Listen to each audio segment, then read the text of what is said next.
All right, welcome to day number 3. This is our final day of the Google Flights series. If you have not seen the first 2 videos, you can go ahead and find those links below or in the cards above.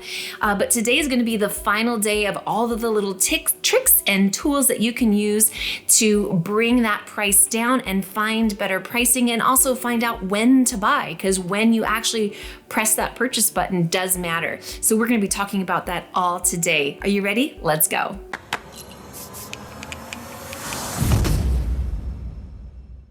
Really quick, before we jump into it, I just want to let you know we have a brand new resource available for you. It is a travel planning cheat sheet. So what it does is it cuts through all of the overwhelming travel websites available today. It helps you know exactly where to go to get the absolute best rates and to get started planning your next vacation. Because it can get just incredibly confusing when there's so many websites available and they all say they're doing the best, they give you the best pricing and they have the best vacations, when that's clearly not true. So what we've done is we've culled through all of them and we put together a cheat sheet to tell you exactly where to go, when to go, how to start, the whole thing. So to download your free copy today, just go ahead and hit that link in the description below. Okay, let's get back to it.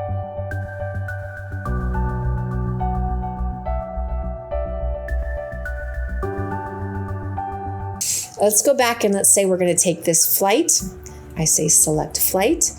I come here, I pick my returning flight. I'm just going to stick with this top one and say select flight. Okay.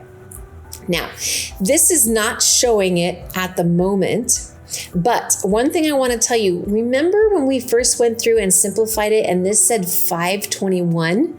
Notice when we added San Diego, and now I'm taking the San Diego trip, I've chosen to go out of San Diego instead, how it's coming down. So already the price has changed. Yes, it's only a couple dollars, but as you can see, it makes a difference. So you always want to add those other possible airports, those other possible combinations, because you never know when the right combination might come along and start saving you even more money than you knew or you thought was possible. So I just want to point that out. The other thing is you can see you can track prices from this screen as well. So if you wanted to track it, this specific flight, you could do that as well. Now, right here where it says baggage, it's telling you get a free carry-on and it's telling you get a free checked bag.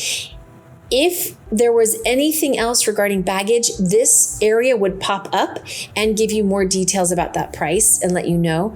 The other thing is, if this were a single airline flight, it'll pop up and tell you if you wanted to say this is economy, basic economy. If you wanted to do economy premium or first class or business, it would pop up right here and give you that information and let you know what those price options are so that you can make that upgrade. I'm going to show you that in a minute. I just need to go back and pick a different location or a different flight.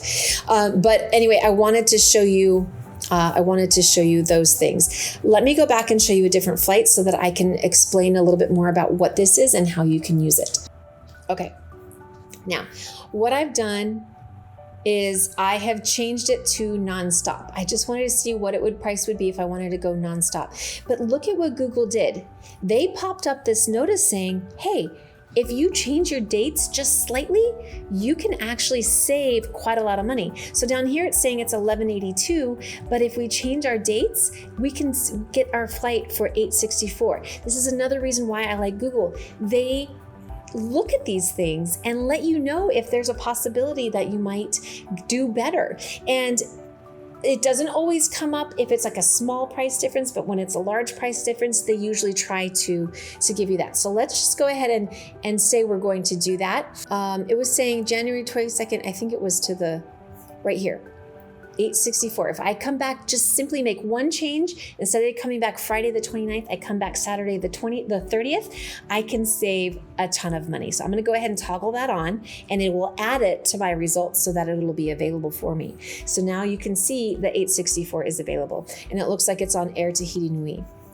Okay, let's do it. Let's go ahead and select this flight. And let's go ahead, our returning flight. This is our only option because it's this particular airline. Select flight. So one of the things I wanted to show you on the other, on this screen here is, again, they're telling you it's free for your checked bag and your carry-on. But if you scroll down, a lot of times what they have is this little graph here. This is the other thing I like to look at when I'm tracking my prices, because it'll tell you, is $854, is it high? Is it low? Is it normal for the time span that I'm looking? And as you can see for this particular case, $854 is typical, but it's on the low end of typical. So in this situation, I might look and say, okay, well, if it's typical, there's a chance it might go down. There's a chance it might go up. So I might go ahead and toggle the watch prices or the track prices up here. I might go toggle that on and maybe watch it for a few days and see what happens. Because if it can go down just a little bit, I might be able to save a lot of money. The other thing you can do with this is say price history. So right now it's showing that it's been pretty flat. But if you look at this and you see it's very, very chaotic, that might change your mind whether or not you want to book the flight now or wait a few days before you book it. Because if it's super volatile and you're seeing that it's pretty low, maybe on this low edge of the yellow area, maybe into the green, I would book it now because you don't want to be at the mercy of the fluctuations. But if it's pretty flat and consistent, you take your chances. You can maybe watch it a couple days. If it doesn't move, then book it. Maybe watch it a couple days. If it starts to go up, you can book it, or if it starts to go down, let it sit for a little bit and then make your decision. I love using this tool. So not only am I finding the best rate for the flight for when I want to go, but I'm also using this as a tool to decide when should I buy it, because when you buy it might make a difference. If I buy it today, it'll be $854. If I buy it tomorrow, maybe it'll be $600. So this tool is incredible. Okay. There's one other thing I'm going to show you to wrap up our Google Flights tutorial, and it is on a different screen. So pretend we're going to go to Dallas on the same dates. I'm going to go on American because I don't particularly trust Spirit. That's up to you if you want to use them. I don't particularly like them.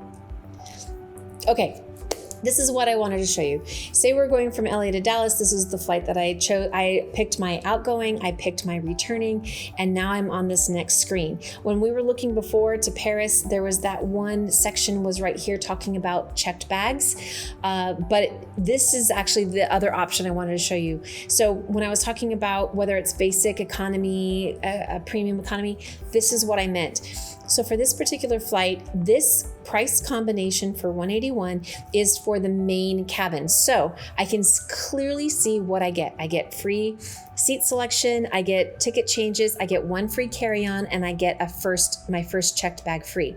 The other thing that I get to see is if I wanted to upgrade, it tells me what price it is to upgrade, and I can make that decision right from this screen.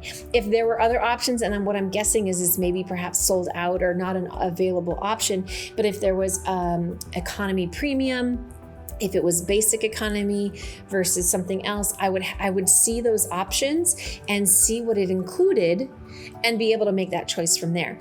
A lot of times when you get the very cheapest air flight price, you're getting basic economy. And that means typically you don't get a seat selection. So you show up to the airport and you get what you get. And sometimes it's a middle seat. Even during COVID, there's people sitting in the middle. Sometimes you don't get baggage. There's a lot of things. It's kind of the no frills option. Whereas main cabin, as you see here, you can get a seat selection, you can get some carry-ons, and then it goes up from there. Premium, you get a little more leg room, you get a little more things that you can bring more baggage on, you might get free drinks, things of that nature, and then it keeps going up from there. But what I like about this is it shows you right here what your options are, and then you can make that decision before you move on to where it says booking options, and I would go and book this with American directly, which I like. And again, it also has this tool here so you can make the decision of when to buy. Okay, so that is our Google Flights tutorial. Like I said before, this is currently the absolute best booking site for booking flights right now.